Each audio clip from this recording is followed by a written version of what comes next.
welcome guys again to the channel Detmar TV for another standard Dominaria United deck tech, and this is just a quick rundown of an existing archetype right before this standard rotation. This is called the Grixis Vampire deck, and the list was referenced from the MTG Goldfish user submitted list, and we look at what the probable changes that the deck may have, given that prior to this rotation, most of these components were already safe, or were using new cards from the recent sets that will not be affected by this one. So we go check with the list. As you can see, we have the new cards, Liliana of the Veil, and maybe some of the fix in terms of mana and other cards probably in the sideboard if needed. Now for this setup, we'll try to refine some, but first we're going to check why are these choices were made, or what is the probable reasoning behind this deck build, aside from the usual creature types that are standard components of this archetype. So we have 14 creatures. Again, we have Black Tide, Harvester, Corpse Appraisers again, with Evelyn as our top curve card advantage, with 4 copies also of Tenacious Underdog. So along with it, we'll rely on Planeswalkers with Kaito Suzuki for the card draw and other Blue Ninja threat if needed.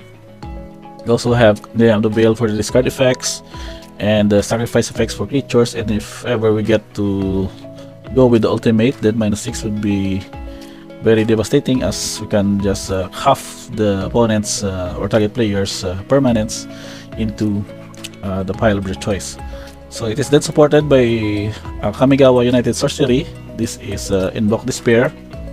So we check this card again. This is a 5 to cast sorcery with target opponent sacrifice a creature. If they can't, they lose 2 life and you draw a card, and you can repeat this process for enchantment and planeswalkers.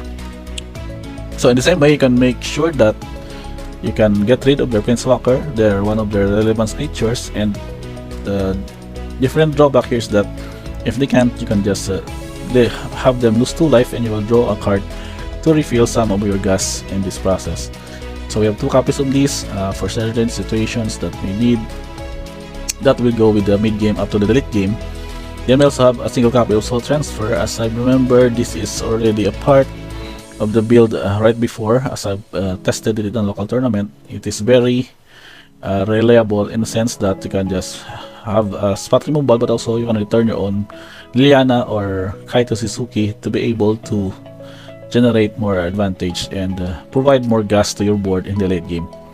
And for the enchantments, the same line up to Metfolk Massacres for the setup of sweeping your board, and Eric if lose life gain life effects. And also have 4 copies of the Mirror Breaker. This is probably the staple card, red card for this build. And for spot removals, Infernal Grass and Voltage Surge, just basic way to generate for the treasure tokens that can make it more effective with the 4 damage, and Infernal Grass as a solid spot removal to any creature.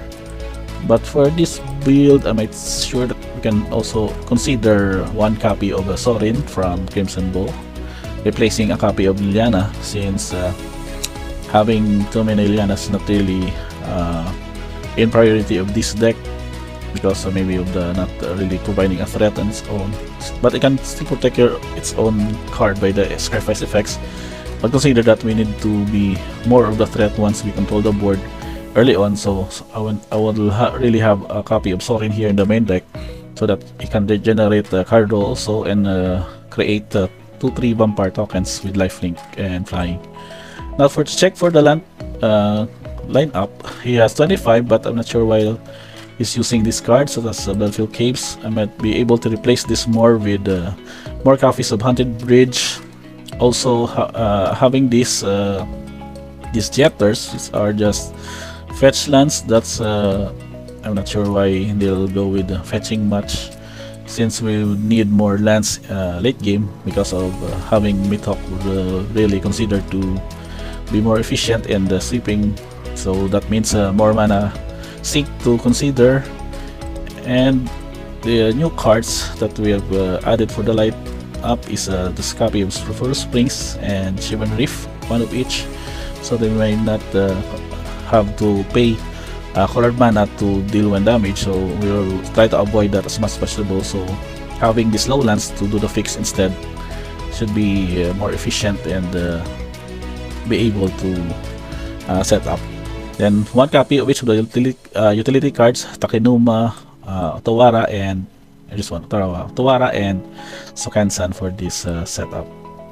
Of course, Sanders lands the basic tri-land of this build. So 25 lands total, but I'm not sure if having this fetch lands would be efficient. I'm sorry about that. And Seawater Cliffs also, not sure if I would go with this. I would still consider the new common lands from the Dominaria United, since they are still fetchable by this card. So I mean, they are not, because they are basic lands. They were used to fetch basic lands instead. So I might need to cut this off or replace this with just a solid basic land to play land instead of just having to fetch them. So overall, this might be the look of the Dominaria United Grixis Vampires deck. I'm not really sure if the sideboard reference, let me share this text file again. So if you can see here, the sideboard reference cut down this info soaks. So his line up here is just pretty basic. This info soak for huge mid-range decks and control. Graveyard Trespasser for any graveyard shenanigans line up, probably for black, red, or other decks with tenacious underdogs. More copies of Invoke Despair, make this appear as a counter spell for mid-range and control matchups. Omnixilis again was considered also for this, maybe for control. This is the Sorin Mirthless, which I think is supposed to be here in the main deck, and another copy of Myth of Massacre for aggro. So the lineup is pretty much basic.